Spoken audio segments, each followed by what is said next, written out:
আসসালামু আলাইকুম। তো আমি আরেকটা ভিডিওতে তোমাদেরকে এলাস্টিক জয়েন্ট বলেছিলাম যে এলাস্টিক কিভাবে লাগাতে হয়। অনেকে এলাস্টিক বুঝে না, তো আমি বাংলায় বলছি রাবার জয়েন্ট। সালোয়ারে যে আমরা রাবারটা জয়েন করি সেটা আজকে আমি তোমাদেরকে দেখাবো কিভাবে সালোয়ারে রাবার জয়েন করতে হয়।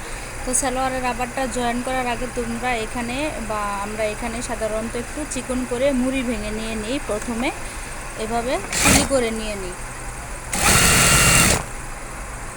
তো দেখো আমার এই মুহুরিটা সিলি করা হয়ে গিয়েছে। এখন আমি এই এলাস্টিকটার মাথাটা সিলি করে নিয়েছি। তো এখানে কিন্তু যাদের 40 ইঞ্চি কোমর বা 38 ইঞ্চি 37 ইঞ্চি কোমর, এখানে আমি 12.5 ইঞ্চি এলাস্টিক নিয়েছি।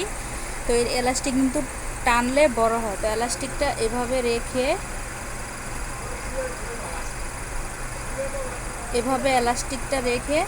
এভাবে এই কাপড়টা এভাবে ফোল্ডিং করে 1 ইঞ্চি গ্যাপ রাখবে।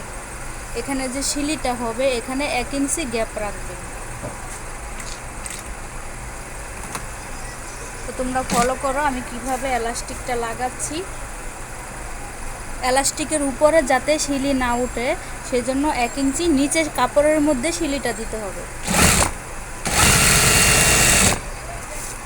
তো এভাবে টেনে টেনে আমি পুরাটা এলাস্টিক জয়েন করে দেব। যখনই এলাস্টিকটা ছোট হয়ে যাবে তখনই এলাস্টিকটা টেনে নিতে হবে। এইভাবে কিন্তু এলাস্টিকটা টেনে নিতে হবে। এ দেখো এভাবে এলাস্টিকটা টেনে নিবে, এভাবে টেনে নিবে। এখানে ধরে এভাবে টেনে নিবে, এখানে ধরে এলাস্টিকটা এখানে ধরে টেনে নিবে।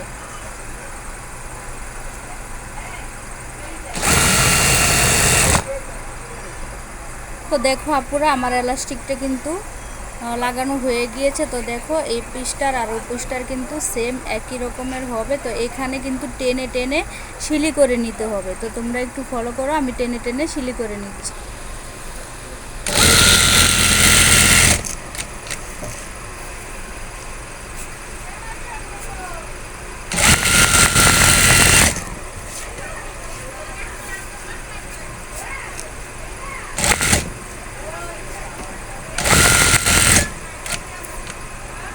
তো দেখো আপুরা প্রথমে আমি একটা সিলি দিয়েছি।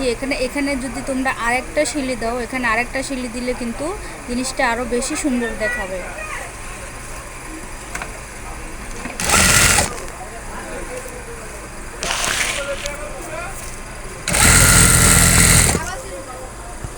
তো আপুরা এই যে দেখো আমি এলাস্টিকটা লাগিয়েছি কত সুন্দর করে। এলাস্টিকটা প্রথমে সাইডে একটা সিলি দিয়েছি, তারপরে মিডল পয়েন্টে আরেকটা সিলি দিয়েছি। আর এটা তো প্রথম যে সিলিটা এলাস্টিকটা ভরার জন্য সেটা। তো আমার ভিডিওটা ভালো লাগলে প্লিজ লাইক কমেন্ট শেয়ার করবে আর আমার চ্যানেলটিকে সাবস্ক্রাইব করে রাখবে আর নতুন নতুন ভিডিও পেতে অপেক্ষা করবে। তো এখানেই আমি ভিডিওটি রাখছি। আল্লাহ হাফেজ।